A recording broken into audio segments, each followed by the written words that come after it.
Assalamualaikum warahmatullahi wabarakatuh. Subhanallah walhamdulillah wala ilaha illallah wallahu akbar wala haula wala quwata illa billahil aliyil azim. Asyhadu an la ilaha illallah al-malikul haqqul mubin wa asyhadu anna Muhammadan abduhu wa rasuluhu shadiqul wa'dil amin. Allahumma sholli wa sallim wa barik ala sayyidina Muhammadin wa ala alihi wa sahbihi ajma'in. Amma ba'du. Sahabat cinta keluarga yang dirahmati oleh Allah. Tidak dapat dipungkiri bahwa kita diciptakan oleh Allah tiada lain agar kita melakukan pengabdian kepada Allah.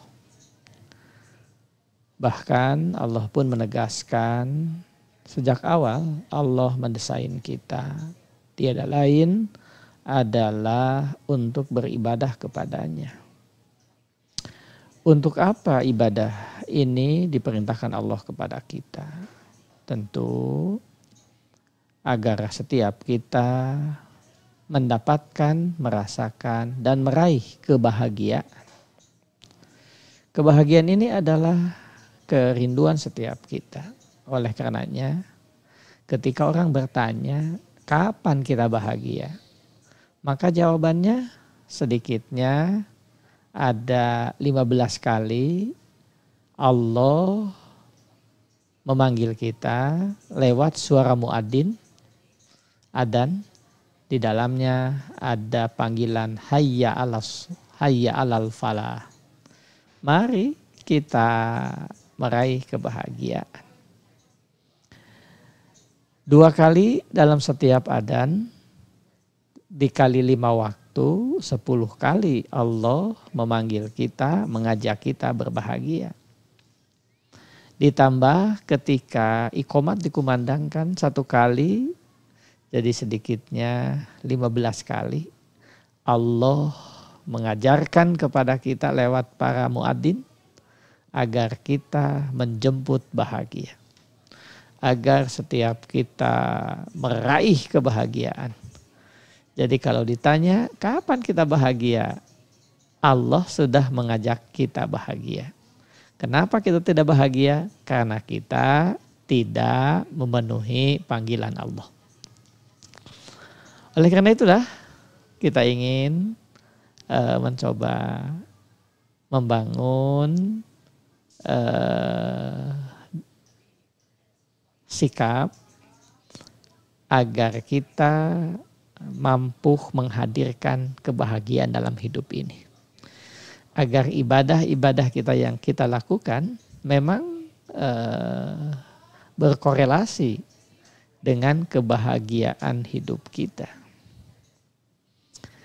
Oleh karena itu, sedikitnya dari sekian banyak yang ditunjukkan oleh Allah kepada kita agar kita bahagia.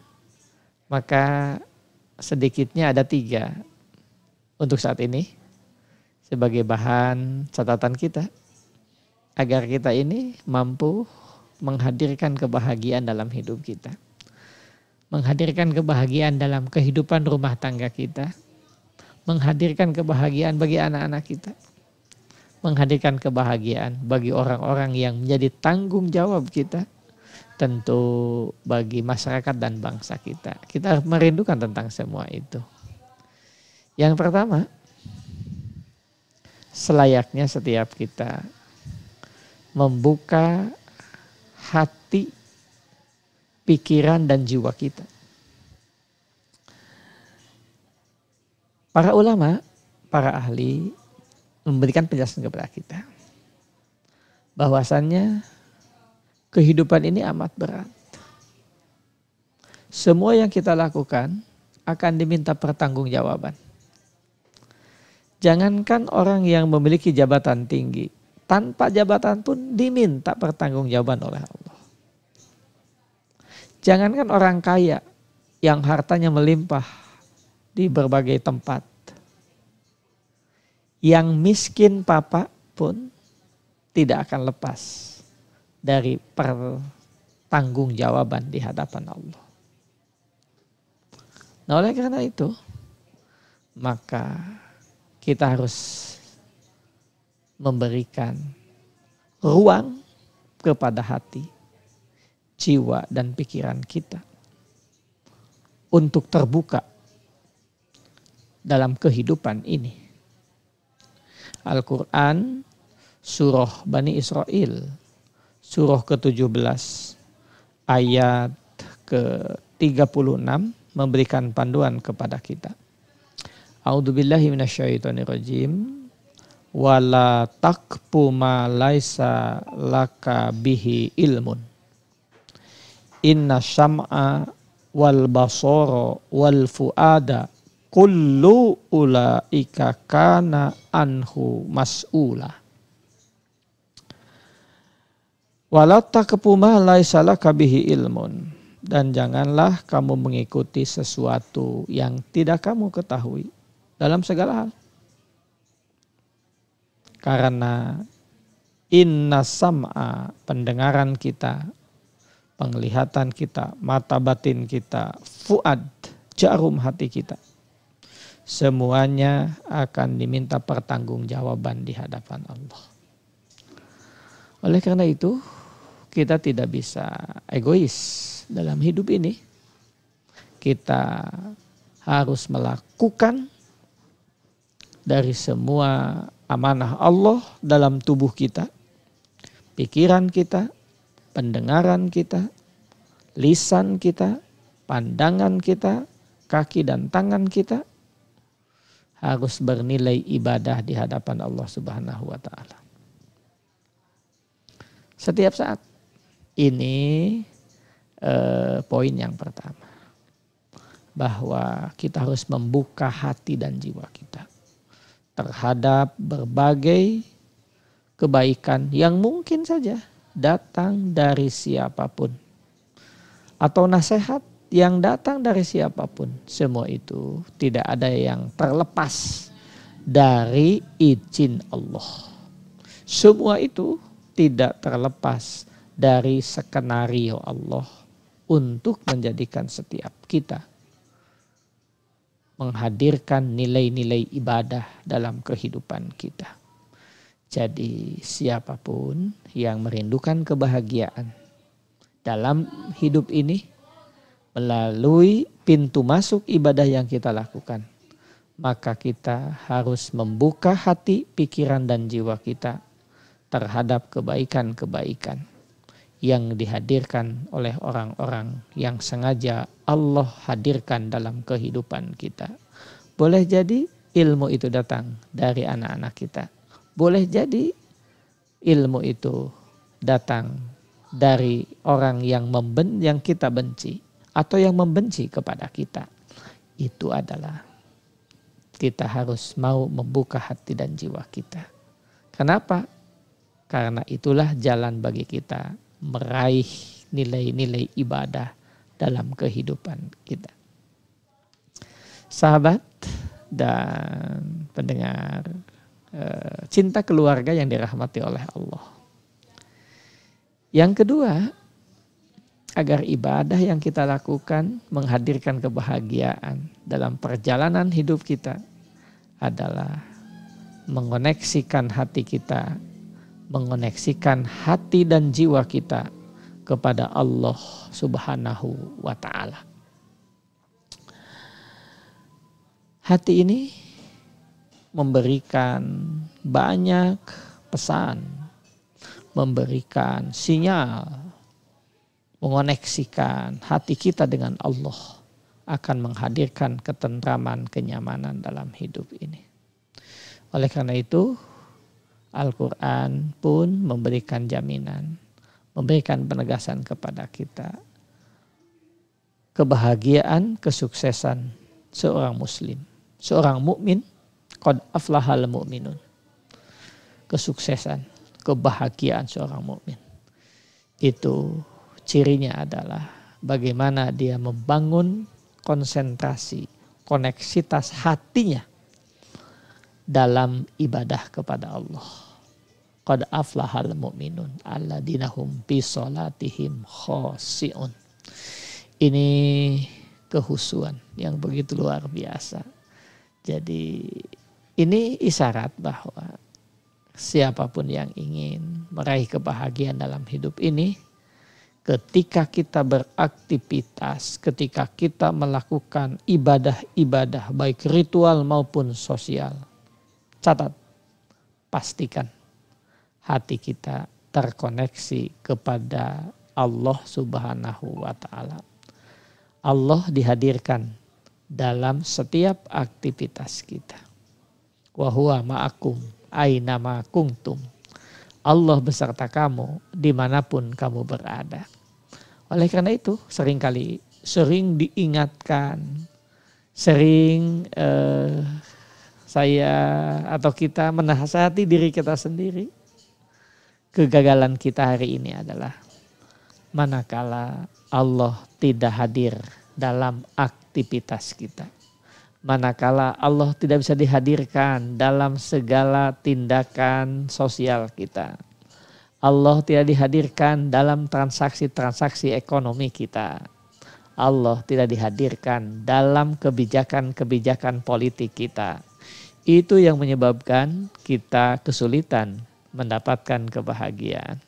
Oleh karena itu, sahabat, pastikan kita, pasangan hidup kita, anak-anak kita, di dalam beraktivitas untuk senantiasa mengoneksikan hati dan jiwa kita kepada Allah Subhanahu wa Ta'ala.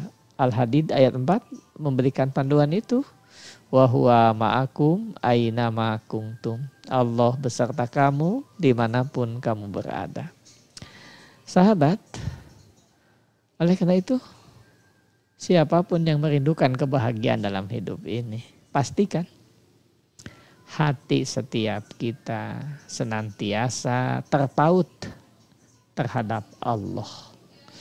Maka ketika kita sedang umroh ataupun haji, kita melaksanakan tawaf, maka kita berkeliling, diharapkan bahu sebelah kiri kita simetris dengan Ka'bah. Itulah Baitullah.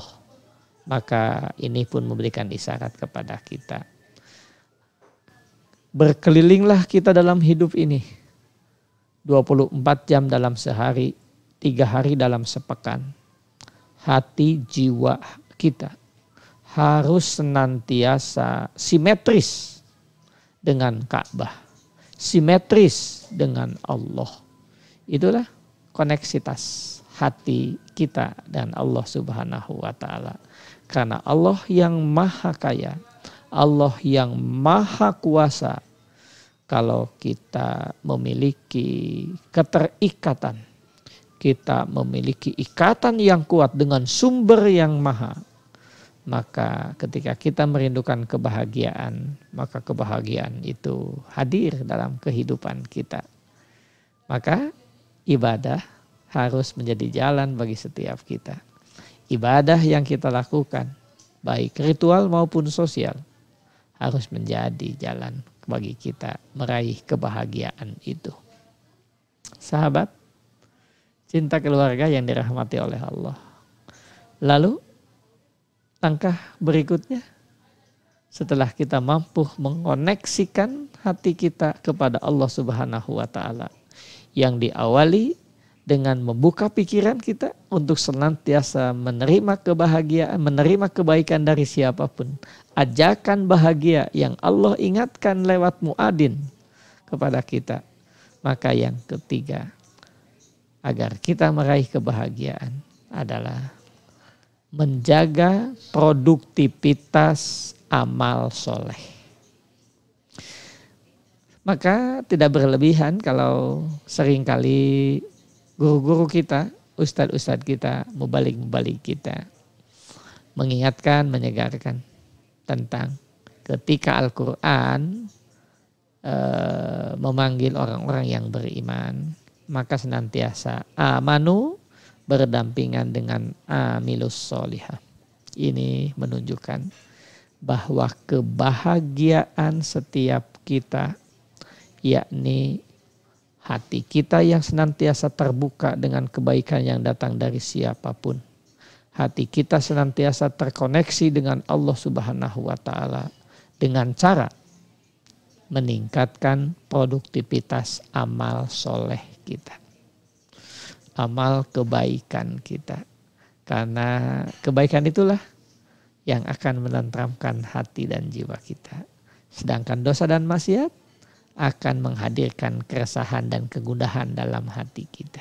Sahabat, jagalah ibadah kita.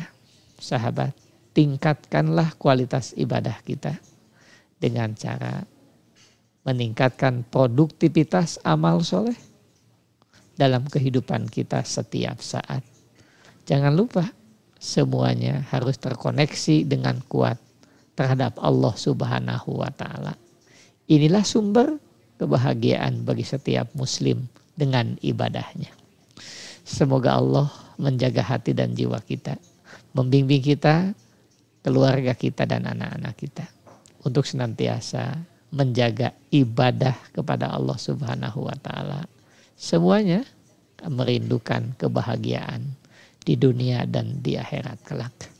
Itulah doa kita setiap saat.